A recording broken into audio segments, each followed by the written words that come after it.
There is a signal in your brain that starts to rise about half a second before you feel any urge to move. By the time you think, "Now, I'll do it," the buildup is already well underway. For decades, that gap has been treated as proof that free will is a story your brain tells after the fact. The measurement is real. The conclusion is where it gets interesting, and mostly wrong. The experiment behind it is almost absurdly simple. You sit in front of a clock with a dot sweeping around it fast, a full circle every couple of seconds. Flex your wrist whenever you feel like it. No plan, no schedule. Afterward, report exactly where the dot was the instant you first felt the urge. That reported moment gets a name in the lab. W, the time of your conscious wanting. Meanwhile, electrodes on your scalp record the slow electrical run-up to the movement, a wave called the readiness potential. Line those 3 moments up, and the order is unsettling. The readiness potential starts climbing roughly half a second before the finger moves.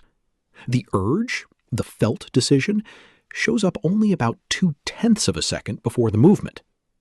So the brain begins preparing to act about 1/3 of a second before you report deciding to. Read it the harsh way, and it sounds like a verdict. The brain commits first, and the feeling of choosing is a caption added afterward. Here is the catch that rarely makes the headline. That smooth rising wave is an average. To even see the readiness potential, researchers line up hundreds of separate movements and average the brain activity leading into each one. Aaron Schurger's model asks what that averaging is actually doing. Picture the brain's background activity as constant noise, drifting up and down on its own. When the noise happens to drift high enough to cross a threshold, the movement fires. Now rewind from each movement and stack those moments on top of one another.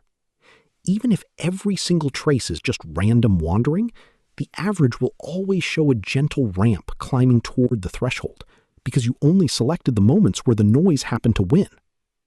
The famous ramp can be a statistical shadow, not a decision forming in the dark. And even in the original data, the story had a second door. The buildup starts early, but the movement is still a couple of tenths of a second away when you become aware of the urge. That leaves a narrow window, and Libet argued you can still slam the brake. He called it free won't. Consciousness might not fire the first spark, but it can veto the action before it happens. Every time you feel an impulse and don't act on it, you are living inside that window. But arguing over a half-second finger flick misses the bigger shift. The whole setup quietly assumes there is a single you sitting somewhere inside, pressing go. Peel that open, and it comes apart. A decision is layers of circuits, some fast and wordless, some slow and deliberate, arguing before you ever hear a verdict. Watch 2 of those layers, and the feeling of one clean decider dissolves, for a better reason than any clock trick. Start with fear. A shape on the trail could be a snake or a stick. The signal from your eyes reaches a relay station deep in the brain, the thalamus, and splits in 2. One branch races straight to the amygdala, a small almond of tissue that triggers alarm, and your body flinches before you even know what you saw. The other branch takes the scenic route, up through the visual cortex, the part that actually identifies the shape, and only then reports back. It's a stick. Stand down. The fast route is crude and often wrong, but it moves first. This is a simplified picture. Real emotion runs on more than 2 wires, but the core point holds. A response can be underway before the thinking part of the brain has finished looking. The second layer runs through the body. Antonio Damasio studied patients with damage to a patch of the frontal lobe who kept their intelligence and memory intact but made ruinous life decisions, as if something that normally tips the scales had gone quiet.